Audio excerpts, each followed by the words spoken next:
चलिए एक इनोडो का बहुत अच्छा सा क्वेश्चन है। इसमें एक डिस्क होती है जो एक मासलेस रॉड से दो स्ट्रिंग के थ्रू हैंग कर रही है, वर्टिकली हैंग कर रही है एयर में। तो इस पे चार्ज क्यू है, रेडियस आर है, मास एम है। तो क्या होता है, इनिशियली जो है ये हैंग कर रही है तो टी नॉट यहाँ होगा, टी नॉट यहाँ होगा, तो 2 T0 mg को बैलेंस करेगा तो टी नॉट हो जाएगा mg/2। लेकिन क्या करते हैं हम इस पे चार्ज क्यू है ना, तो इसको रोटेट करवाते हैं। ऐसे रोटेट करवाने की वजह से क्या हो जाएगा, इसमें करंट आ जाएगी। करंट की वजह से मैग्नेटिक मोमेंट डेवलप हो जाएगा और मैग्नेटिक मोमेंट की वजह से इस पर टॉर्क लगेगा, क्योंकि मैग्नेटिक फील्ड ऊपर लगी हुई है तो टॉर्क लगेगा। टॉर्क की वजह से ये डिस्क जो है अपने डायमीटर के अबाउट ऐसे घूमना चाहेगी, इस रॉड के अबाउट ऐसे घूमना चाहेगी, जिसकी वजह से टेंशन जो इक्वल हुआ करता था इधर बढ़ जाएगा, इधर कम हो जाएगा, क्योंकि डिस्क उधर भाग रही है, इधर रोटेट करने की ऐसे कोशिश कर रही है। तो अगर मान लो यहाँ पे टेंशन T1 हो गया तो यहाँ पे टेंशन T2 हो गया। तो अब क्या हो जाएगा, T1 plus T2 equal to mg के बराबर हो जाएगा।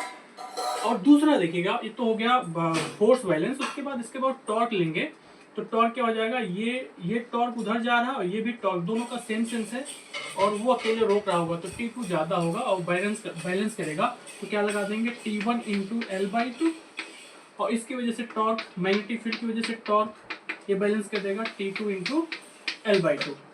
अब यहाँ से अगर टॉर्क ड्यू टू बी मिल जाए तो हमको T1 और T2 की वैल्यू मिल जाएगी।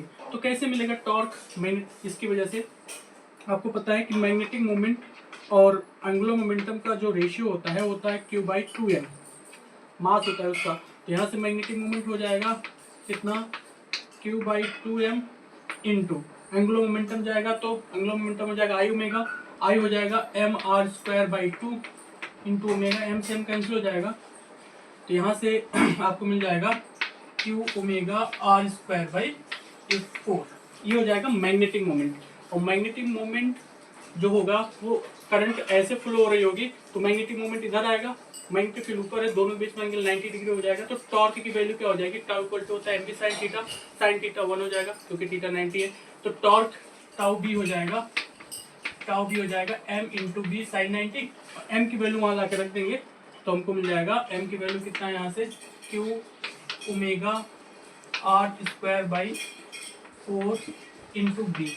अब इसकी वैल्यू यहाँ ला के रख देंगे और इन दोनों को सॉल्व कर देंगे तो आपको T1 T2 की वैल्यू मिल जाएगी।